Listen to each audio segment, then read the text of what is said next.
So ngayon mga farmers, ibahagi ko sa inyo yung karanasan ko sa paglaga ng mga sisyo mga farmers.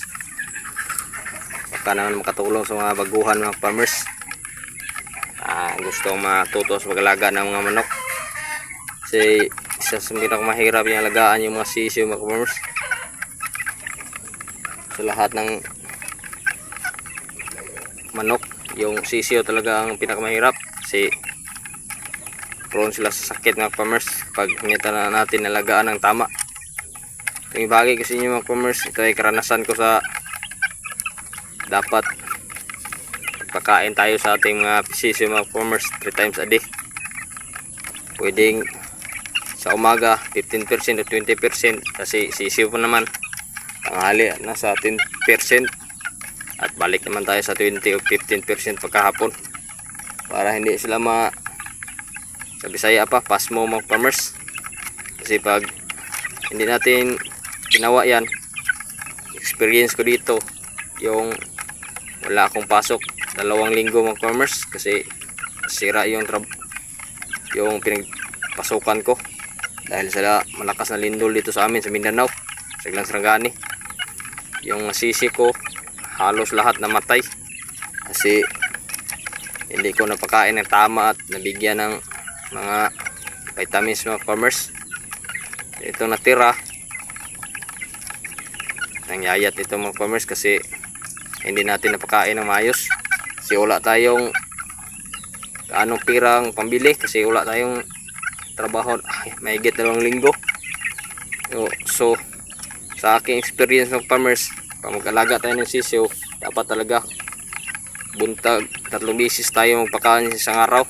At yung kanilang tubig mga farmers, hindi natin wala talaga sa kanila kapag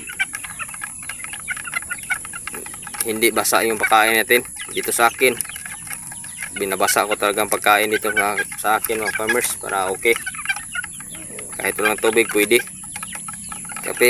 Kasi pag uga yung pinapakain natin sa kanila mga farmers, pag masyadong mainit ang panahon,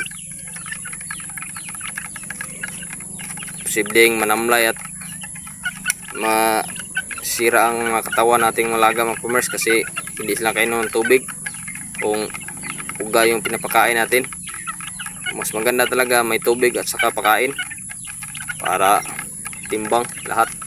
Kung gusto lang kumain dyan, hindi lang sobra yung pakain natin mga farmers, tama lang kasi kapag sobra yung pinapakain natin, posible yung manamlay yung alaga natin pag sobrang pinapakain natin kasi na-experience na dito. Yung tama lang kasi kaya yung tubig hindi talaga natin wala sa kanilang range mga farmers kasi mainit talaga yung feeds kanilang katawan at kinakailangan lang yung tubig na mainom at lagyan natin ng vitamins o kahit anong vitamins, depende na sa inyo kung saan kayo iyang. Pero dito sa akin, Vitamin Pro at saka Vitarsin Gold ang ginagamit ko dito mga farmers. At sana kung magalaga tayo ng sisiw, dapat 3 times a day tayo pakain para mas maganda talaga mga farmers. Kasi kapag hindi natin ginawa yan, posibleng magkasakit yung mga laga natin.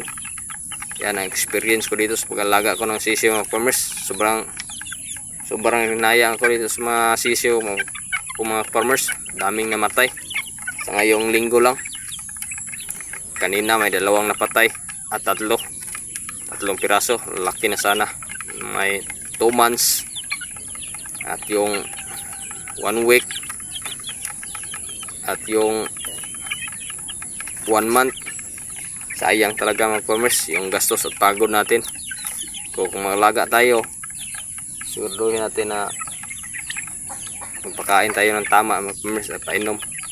At yan lang muna mga farmers. Maraming salamat sa inyong panonood, sa inyong suporta.